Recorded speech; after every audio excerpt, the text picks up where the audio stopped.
मजीद ख़वातीन व हज़रात, पाकिस्तानी दोस्तों, अस्सलाम वालेकुम।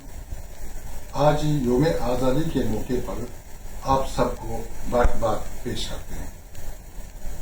पाकिस्तान जापान के दरमियान सफारती ताल्लुकात हैं सन 1952 में कायम हो गए। मुझे इसलिए खुशी है कि उसके बाद ये सफारती ताल्लुकात हैं, हमारे ताल्लुकात हैं, हमेशा खुशहाल रहे।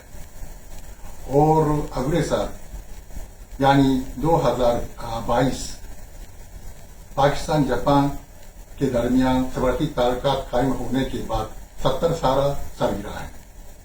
उसी को मनाने के लिए हम धूमधाम से सरगर्मियां शुरू करते हैं।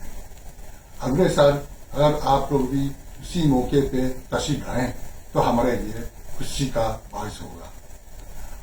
आज एक खुशखबरी आपको सुनाता हूँ।